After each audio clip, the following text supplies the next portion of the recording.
Hi guys, welcome back to my channel. कैसे हो आप सब? आई होप आप सभी अच्छे होंगे। तो ये है संक्रांति के पहले दिन का ब्लॉग है। आप जानते हो जैसे कि मैं आंध्र प्रदेश से हूँ, तो हमारे आंध्र प्रदेश में ये संक्रांति का फेस्टिवल बहुत ही धूमधाम से मनाया जाता है। और जैसा आंध्र प्रदेश में तो और भी बहुत ही अच्छे तरीके से मनाया जाता है। बट हम यहाँ पे सोहार में रहते हैं, तो हमारे तेलुगु फ्रेंड्स ने यहाँ पे ये प्रोग्राम मतलब रखा हुआ था। हर साल ही करते हैं।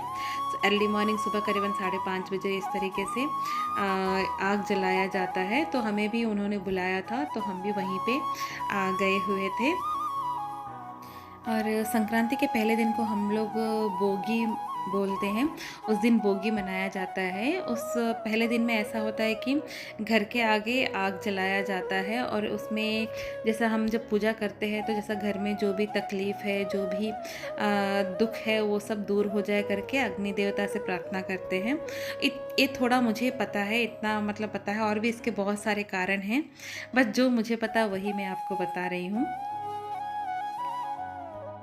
और हमने भी अपनी पूजा करना स्टार्ट कर दिया था। पूजा करने के बाद, और यह मतलब जैसा सूर्योदय के पहले ही किया जाता है, क्योंकि सूर्योदय होते होते आपका मतलब पूरा ये पूजा हो जाता है। तो सूर्योदय के पहले ही पूजा किया जाता है।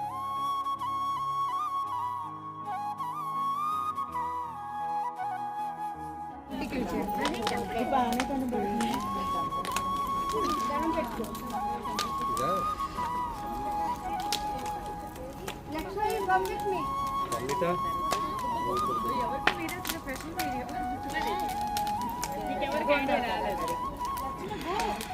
Sam Ram. శ్రేణికని తీసుకురాలా తెచ్చేసి చూసి లేస్తుంది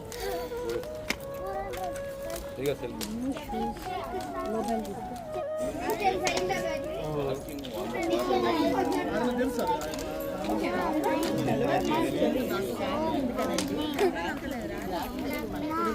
అదే లేదు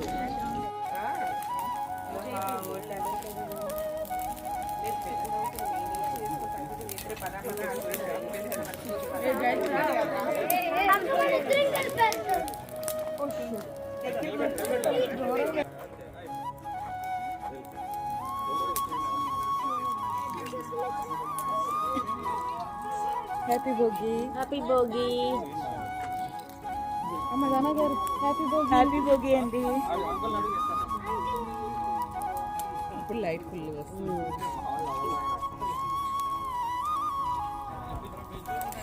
पंडे हैप्पी बोगी। तो और आप सभी को मकर संक्रांति की ढेर सारी शुभकामनाएं। और आज है पहला दिन, और पहले दिन में हमारे आंध्र प्रदेश में बोगी मनाया जाता है। पहले दिन को बोगी बोलते हैं, तो बोगी मनाया जाता है। और उस दिन क्या होता है कि जैसे अंधेरे अंधेरे में ही अर्ली मॉर्निंग अंधेरे अंधेरे में नहा के, और नहाने के बाद पूजा पाठ करके मतलब आग जलाया जाता है। सभी लोग इकट्ठे होते हैं। तो यहीं पे हमारे तेलुगु फ्रेंड्स सब लोग मिलके कर रहे थे, तो हम भी वहीं पे जाके आए थे। करीबन 5:30 बजे हम लोग गए थे, और अभी 6:30 बजे वापस घर आए। तो करीबन 1 घंटे हम लोग उधर रुक के फिर आए थे।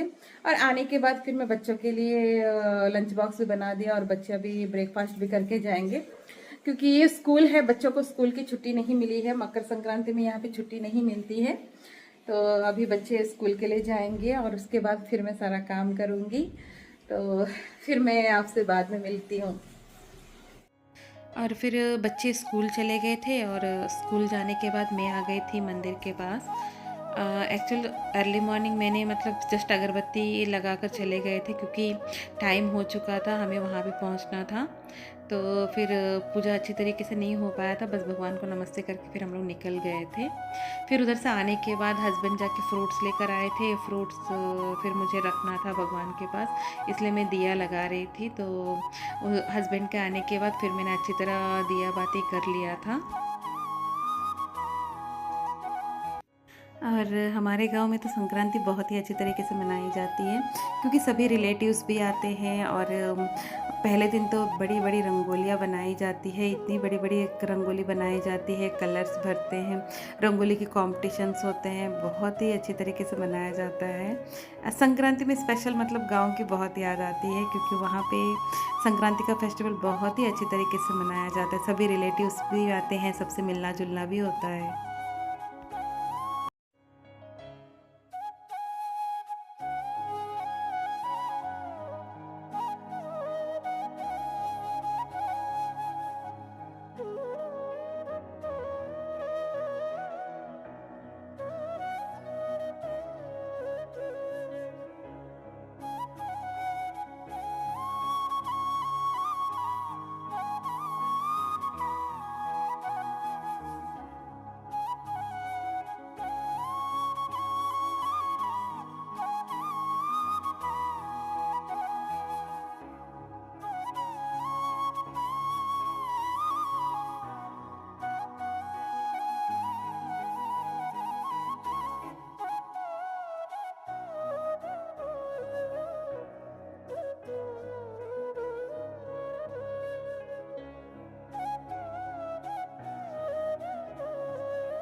और पूजा होने के बाद फिर जो नॉर्मल खाना बनाना था, कुकिंग करना था, वही काम फिर दोपहर को मैंने किया था। तो ज़्यादा कुछ नहीं किया था मैंने, इसलिए मैंने उसकी ब्लॉग नहीं बनाया था।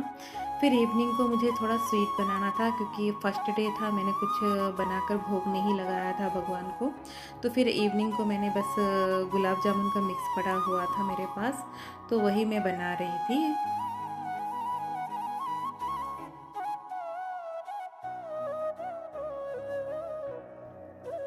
और ये गुलाब जामुन का मिक्स मैं लेकर आई थी, और ये MTR का गुलाब जामुन मिक्स है। इससे गुलाब जामुन बहुत ही सॉफ्ट बनते हैं और बहुत ही अच्छे तरीके से, मतलब ज़्यादा टाइम भी नहीं लगता है हमें, और अच्छे तरीके से बन भी जाते हैं।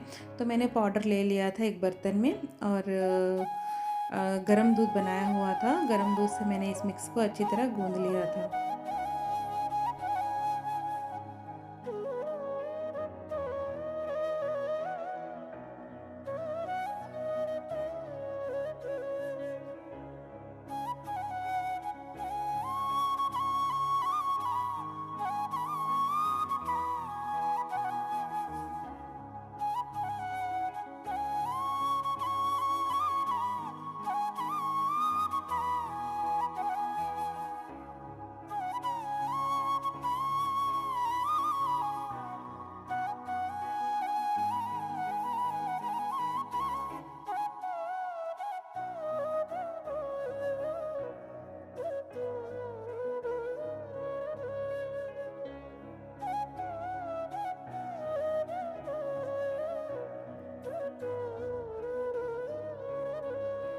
और इस गुलाब जामुन मिक्स को अच्छी तरह गूँधने के बाद हमें करीबन 10 से 15 मिनट तक ढककर रख देना है।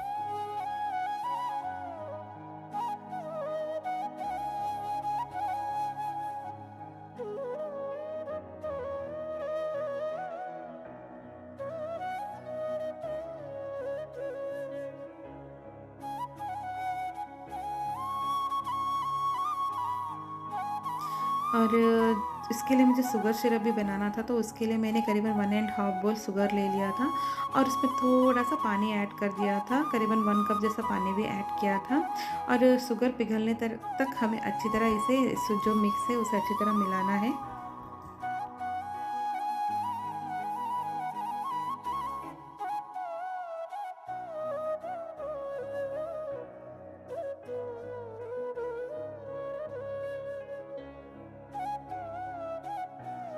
और इसमें मैंने करीबन 2 से 3 इलायची भी ऐड किया था अच्छी खुशबू के लिए।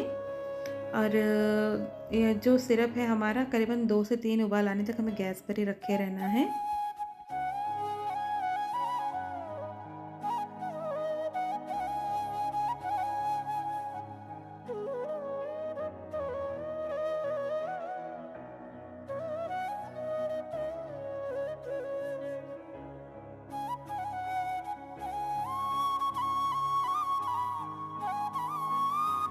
और शुगर सिरप में उबाल भी आना शुरू हो गया है। और ये उबलने के बाद मैंने इस सिरप को एक बर्तन में छान लिया था, जिससे हमारे शुगर में जो भी गंदगी होगी वो छलनी में रह जाएगी। तो मैंने फिर इसे पूरा सिरप को दूसरे बर्तन में अच्छी तरह छान के निकाल दिया था।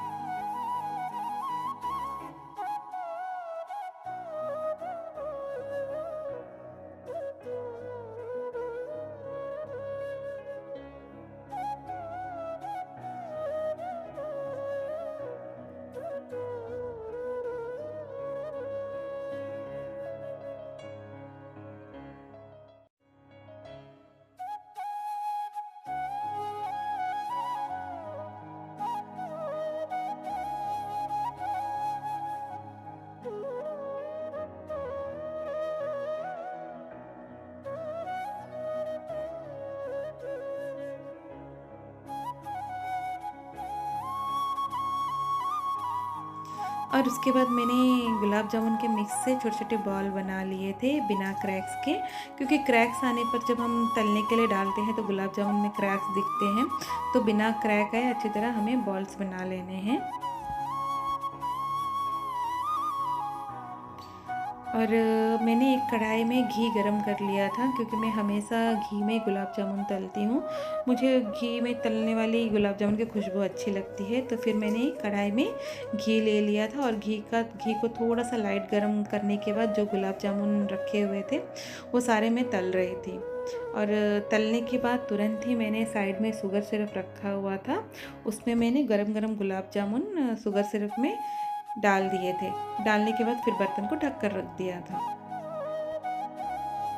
और इसी तरह मैंने सारे गुलाब जामुन तलकर शुगर सिरप में डाल दिया था और करीबन उसे आधे घंटे तक रख दिया था। रखने के बाद जब हमारे गुलाब जामुन अच्छी तरह सॉफ्ट हो जाते हैं तो फिर मैंने एक बर्तन में सेपरेट से कंटेनर में निकाल के उसको ढक कर रख दिया था। और सच में गाइस गुलाब जामुन बहुत ही बढ़िया बने हुए थे, बहुत ही टेस्टी भी बने हुए थे और बहुत ही सॉफ्ट भी बने हुए थे।